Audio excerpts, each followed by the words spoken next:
Welcome back, everyone. Hope you're doing amazing. The Vatican Square explained, Manuel Bravo. You know what's interesting? I just saw there was like 15 or 20 Manuel Bravo videos that we have not done. I thought all his videos were in different languages. Did not realize it. Now we have the realization, so we're going to be going through them periodically. Starting with this one, Vatican Square. Obviously, St. Peter's Basilica. At least that's what I think it's called. Hope I'm right. This is monumental Roman history as well as new Vatican Catholicism history. Let's jump into it. I'm Shields, by the way. This is what we do, react to history videos. Let's go. Is the pinnacle of St. Peter's Square is the pinnacle of Baroque architecture. It's not only monumental, but every single element has a meaning. It's a space that, since Roman times, was chosen to be the center of Christianity and has fulfilled its purpose ever since. So how was this It's beautiful. It's huge too. site chosen for such a grand piazza? In the 4th century, the Roman Empire saw one of its most powerful rulers, Constantine the Great. Constantine is best known for legalizing Christianity throughout the empire and eventually converting to the faith himself. The Roman Empire was ruled by multiple emperors. To consolidate his power, So Constantine only had the West? It's interesting. See, Manuel Bravo had Egypt apparently. um, in terms of my lineage or linear timeline of studying Roman history, I have not gotten to this point. So this is like weird to me looking at this. as the only ruler, he needed to unify the empire under a single religion. Okay. Although Christianity was a persecuted community, it had thousands of followers. To solidify his control by having Christians on his side, Constantine gave them 2 great basilicas in important locations.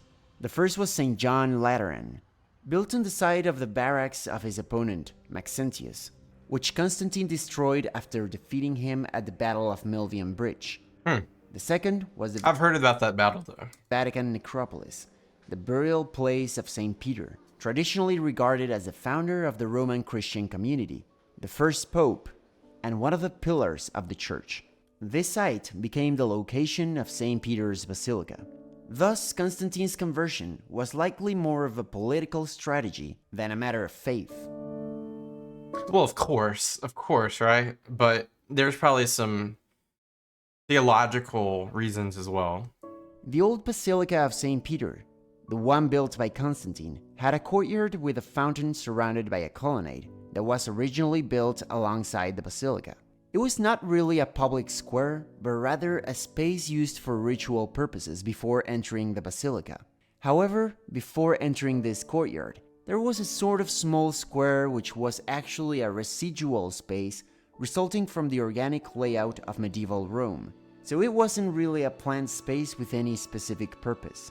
The old basilica was one of the most important pilgrimage sites in medieval Europe, but after 1,000 years of invasions, earthquakes, and sackings, the basilica was deteriorated. And Rome became a shadow of itself, after Constantine into the future. It would be years and years, and it still has never regained its population it had at the most pinnacle part of the Roman Empire.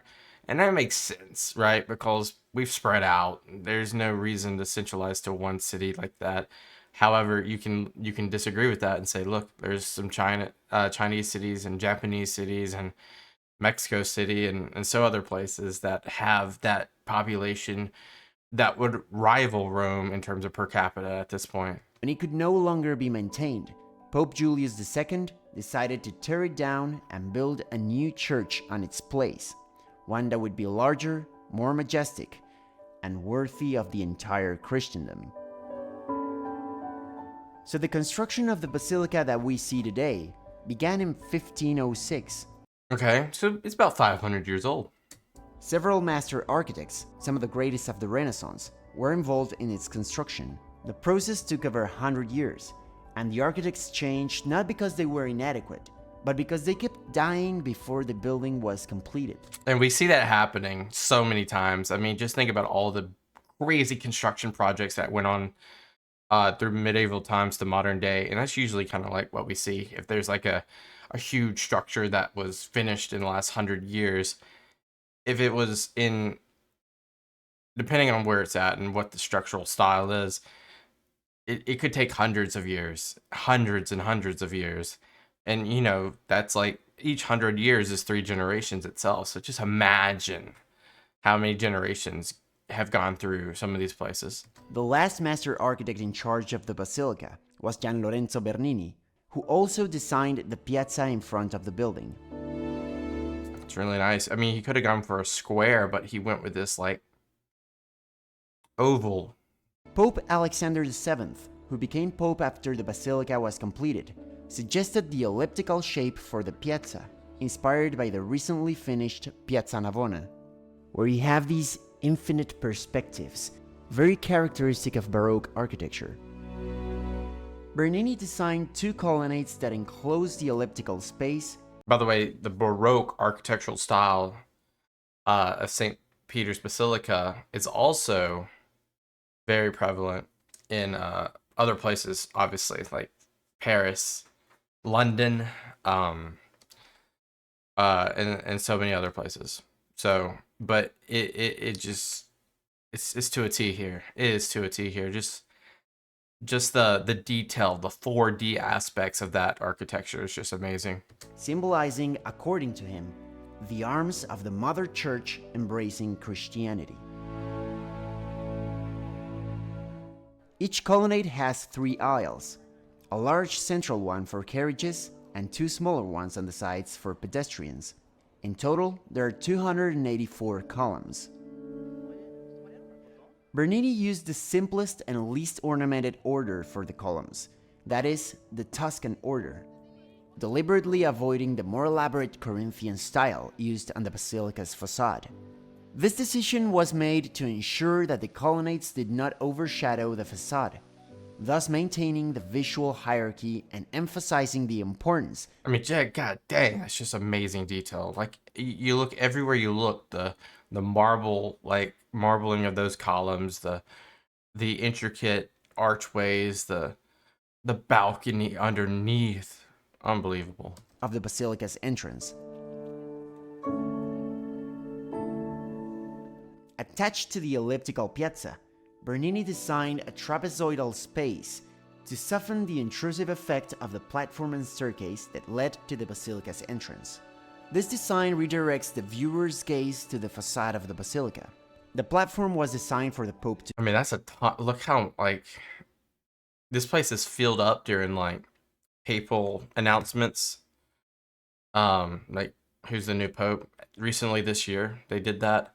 And it's just crazy to see the amount of volume of space that is in this area. To stand during ceremonies, allowing the people to see him no matter where they stood in the piazza. Good perspective. Every single architectural decision, from the shape of the piazza to the placement of the fountains, reflects a deeper meaning aimed at heightening the religious experience of the visitor. And more than that, you have to have a real good sense of geometry to have this be pulled off. I mean, you have to be that anyway if you're an architect, so that's duh. But you have to be a master for this type of precision. In short, everything means something.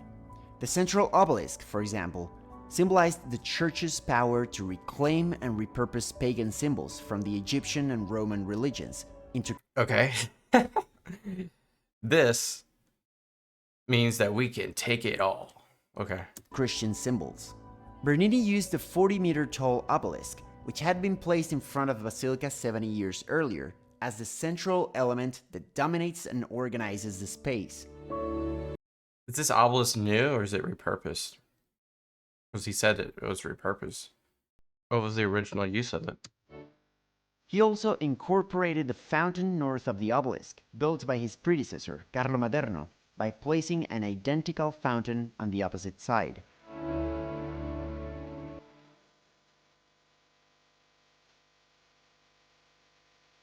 The most important aspect of St. Peter's Square, and indeed of most Baroque squares in 16th century Rome, is that as you enter, you realize that the focus isn't on the buildings that enclose the space, in this case the colonnades, but on the space shaped by these buildings. When you step into the square, your primary response isn't to concentrate on the details of each column or the craftsmanship, It's to see for the forest for the trees. but rather to be overwhelmed by the spatial experience. The contrast between the openness of the square and the tight, narrow urban fabric that surrounds it. Yeah, I mean, it is an anomaly amongst the landscape. Of course, this used to be on a hill, so it makes sense. It's still kind of on a hill. Bernini's original project included a third colonnade that would have fully enclosed the space, with access through two small openings. St. Peter's Basilica is located in a neighborhood known as Borgo, where medieval buildings created a very dense organic urban fabric of narrow streets. The intention of the two entrances to the piazza was to create a dramatic moment of openness and clarity after walking through the dark, compact streets of the neighborhood. Although this third colonnade was never constructed, the effect of entering the open space of the piazza remained until the mid-20th century, when Mussolini tore down an entire section of the neighborhood to make way for the Via della Conciliazione, Wow. the street that now connects the basilica with the Castel Sant'Angelo, thus ruining the effect of surprise forever. What was the intent of doing that? I mean, just opening it up, possibly allowing. I wonder. I wonder what the reasoning for that was, like the deep reasoning. And what is that wall to the left? Do you see that wall? That kind of like. You see that wall? You know what I'm talking about. Is that like the territory of the Vatican?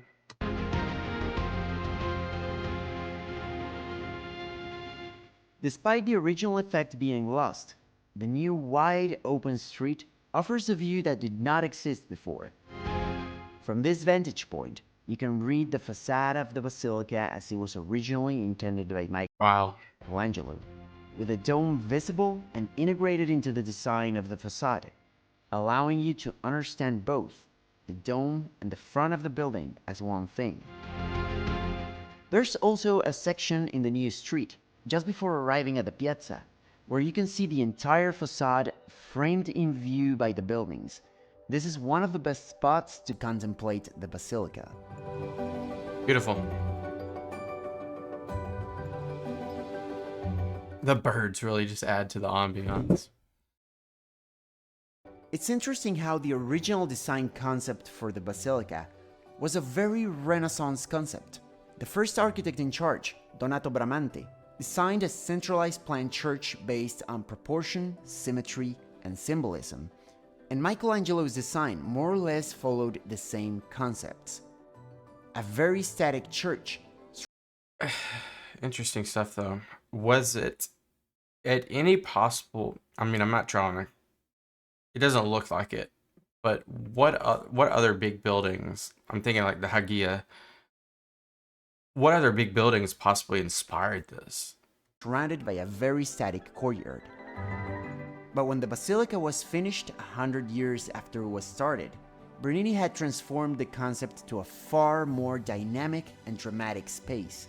Bernini's design for the square, with its sweeping curves and theatrical sense of movement, embodies the Baroque focus on engaging the viewer and evoking an emotional response, in contrast to the more restrained and ordered Renaissance style of the basilica's early design. The shape of St. Peter's Square is not a true ellipse, but an oval. That's what I said. These two terms are often used interchangeably, but mathematically, an ellipse is a pure form where the sum of the distances from any point to two fixed points is constant. And an oval refers to a shape made up of arcs from multiple circles with different radii. In his design for the square, Bernini uses an oval geometry for two reasons. One, the oval preserves the spatial tension of the ellipse, but utilizes circular arcs that architecturally are easier to implement. This is way more detailed than I thought we were gonna go. Wow, this is cool. In a large construction. And two, the oval creates a dynamic perceptual experience. And what are these numbers? Are these the numbers of... What are these numbers? Where the visual order of the columns is revealed only from specific spots within the square. So as you approach the square from the Borgo district, the colonnade initially appears dense and impenetrable. Upon crossing the colonnade, it resembles a disordered forest of shafts, and once inside the square, the columns seem to transform depending on your position. There are two specific observation points that are marked on the pavement with small inscriptions that read Centro del Colonnato, Italian for center of the colonnade. These two observation points are the centers of the two circles of which the oval is traced. Brilliant. And from these specific points, every single column is aligned, creating an orderly and unified visual effect. When standing at these points, the multiple rows of columns merge into a single row, allowing you to experience the full geometric consistency of the design. This precise spatial arrangement would not be possible with an elliptical shape, as ellipses lack a single focal point where all perpendicular lines converge. Okay. I'm no math guy, so this is over my head. St. Peter's Square is not just about the grand space itself, but also about small details. For example, the obelisk is surrounded by marble images embedded in the pavement. These represent the winds that come from each direction, with inscriptions of the name of each wind. That's crazy. The lore here is insane.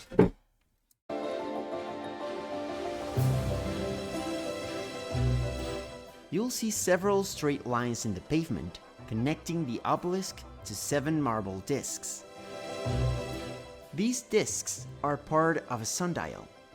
Every month, on the day when the astrological sign changes, generally between the 19th and 23rd, the shadow of the obelisk's tip is projected at noon onto one of these discs, each inscribed with the date and corresponding astrological sign in I mean, amazing. Italian.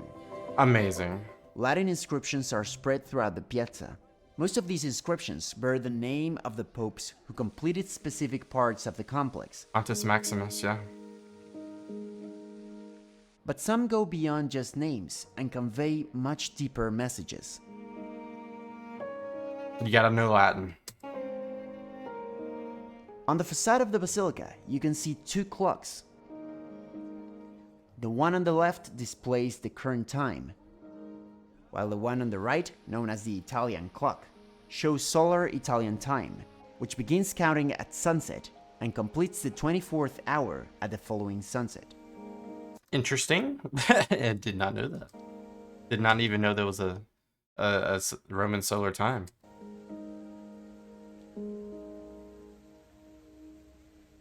The 140 statues that you see on top of each column were part of Bernini's architectural design for the piazza, and he supervised their carving, with most of them being sculpted by Lazzaro Morelli, one of the artists from his workshop.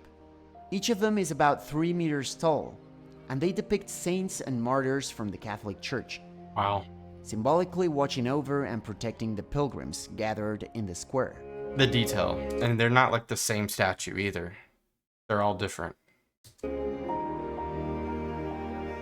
In front of the basilica's facade stand 2 colossal statues of St. Peter and St. Paul, the 2 great pillars of the Catholic Church. St. Peter represents the foundation of the Church, while St. Paul represents the spread of Christianity across the Roman Empire. While the Vatican has always been a place of pilgrimage, St. Peter's Square now serves multiple functions, hosting papal audiences and large-scale religious God dang, that's up high. events.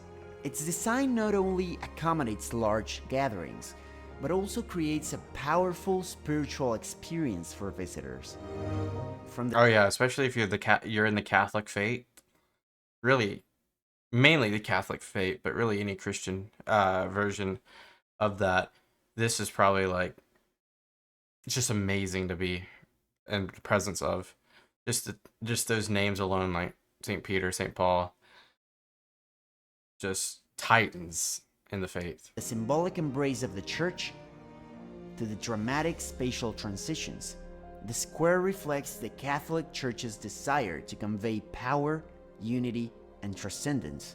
Despite modifications over the centuries, the square continues to fulfill its role as a center for worship, pilgrimage, and tourism. Its influence on the design of public and religious spaces can still be seen in cities around the world today. I have on my Wow, just amazing. Yeah, I now know more about this particular Vatican Square than I've ever done.